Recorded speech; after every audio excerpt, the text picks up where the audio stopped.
Bismillahirrahmanirrahim. Assalamualaikum warahmatullahi wabarakatuh. Perkenalkan, nama saya Nurul Ain Syakinah, Stambuk 130-2020-0119 dari Fakultas Ilmu Komputer, Program Studi Teknik Informatika, Universitas Muslim Indonesia. Baik, langsung saja. Di video ini saya akan menjelaskan satu contoh studi kasus pengembangan perangkat lunak yang telah berjalan, beserta model pengembangan yang dianggap cocok. Jadi di sini studi kasus yang saya ambil adalah aplikasi Siakat berbasis web.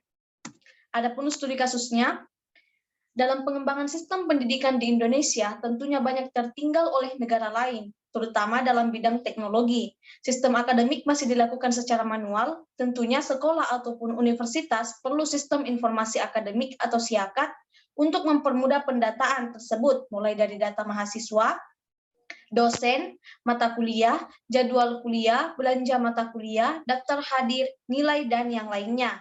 Sistem ini bertujuan untuk mempermudah pengelolaan data agar tersusun sehingga mudah untuk mengakses data bagi mahasiswa dalam melihat akademiknya. Maka, dibuatlah sebuah sistem informasi akademik atau Siakat yang dapat meningkatkan efektivitas dan efisiensi pengelolaan akademik mahasiswa, lebih efektif dari segi jarak dan waktu, dan lebih efisien mengurangi penggunaan kertas. Universitas-universitas negeri maupun swasta sudah banyak yang menampilkan sistem informasi akademik berbasis web. Salah satunya Universitas Muslim Indonesia yang memiliki jumlah mahasiswa yang cukup banyak dan pengelolaan data yang sangat kompleks, sehingga dibutuhkan suatu sistem yang mampu menangani pengelolaan data dengan jumlah yang besar yang melibatkan puluhan proses. Untuk masuk ke dalam Siakat sendiri, kita dapat mengakses siakat.umi.ac.id.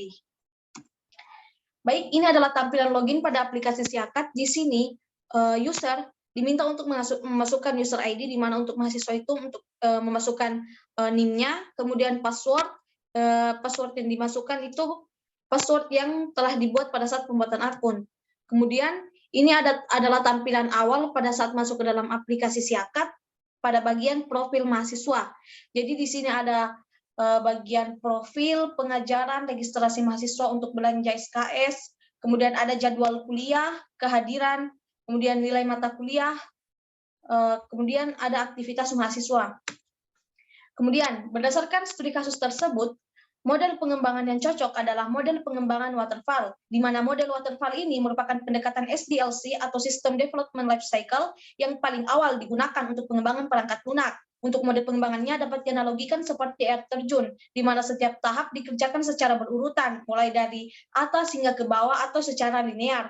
Kemudian, efektif ketika melihat kondisi dari segi sistem maupun dari segi interaksi antara developer dengan klien. Kemudian, banyak dipakai oleh para pengembang software.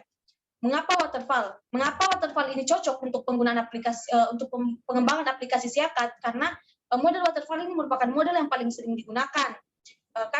Di mana aplikasi Siakat ini merupakan aplikasi yang sangat besar, prosesnya itu banyak, jadi model waterfall ini sangat cocok untuk pengembangan aplikasi Siakat. Kemudian, model ini melakukan tahap pendekatan secara sistematis atau terurut.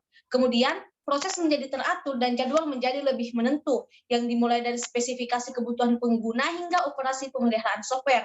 Kemudian, tahap-tahap pada pengembangan ini sangat jelas dikarenakan model pengembangan waterfall sudah terurut, kemudian memudahkan pengembang dalam membuat sistem informasi yang baik, mulai dari requirement analysis, sistem design, implementation, testing, dan maintenance.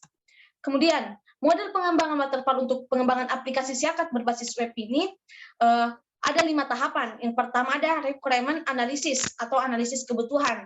Adalah proses analisa atau pengumpulan data-data yang berkaitan dengan sistem yang akan dibuat, dalam hal ini sistem informasi akademik. Tahapan ini mencakup kebutuhan fungsional sistem dan kebutuhan non-fungsional sistem. Adapun kebutuhan fungsionalnya itu, untuk kebutuhan fungsionalnya itu ada data admin, data dosen, dan data mahasiswa. Untuk data admin, di sini data admin yang diperlukan yaitu username dan password agar bisa login ke sistem. Admin berfungsi untuk menambahkan data user admin lainnya seperti data dosen, data mahasiswa, data mata kuliah, dan data informasi akademik lainnya.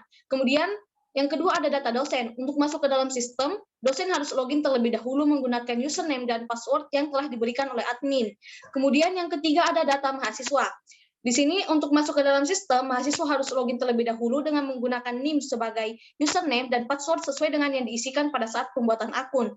Kemudian, mahasiswa dapat melihat informasi yang dikirim oleh masing-masing dosen pengampu mata kuliah, dan mahasiswa dapat melihat nilai dan juga mencetak nilai keseluruhan. Kemudian, tahap yang kedua itu ada desain sistem. Proses ini akan berfokus pada pembangunan struktur data, arsitektur perangkat lunak, perancangan interface, perancangan fungsi internal dan eksternal, serta detail dari setiap algoritma prosedural. Kemudian, tahapan desain ini akan menghasilkan dokumen. Dokumen ini bernama software requirement, yaitu dokumen yang menjadi landasan para programmer dalam membuat kode-kode aplikasi. Kemudian yang ketiga ada implementasi atau pengerjaan.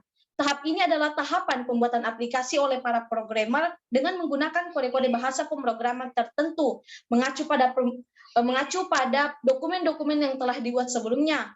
Tahap implementasi disebut juga tahap code and debug, atau juga disebut tahapan integration and system testing. Kemudian yang keempat ada testing atau pengujian. Tahapan ini meliputi pengintegrasian sistem terhadap aplikasi yang telah dibuat. Sistem akan diverifikasi untuk diuji sejauh mana kelayakannya. Dalam tahapan ini, semua modul yang dikerjakan oleh programmer berbeda akan digabungkan, kemudian diuji.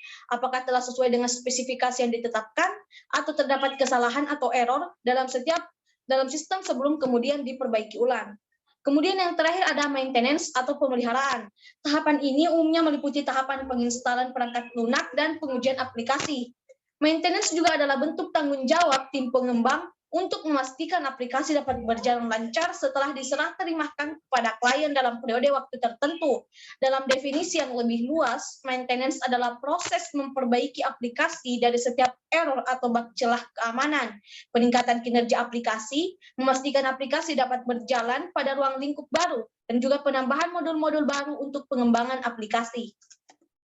Baik, itulah tadi penjelasan saya mengenai studi kasus pengembangan perangkat lunak beserta model pengembangan yang cocok. Sekian dari saya, lebih dan kurangnya mohon dimaafkan. Wassalamualaikum warahmatullahi wabarakatuh.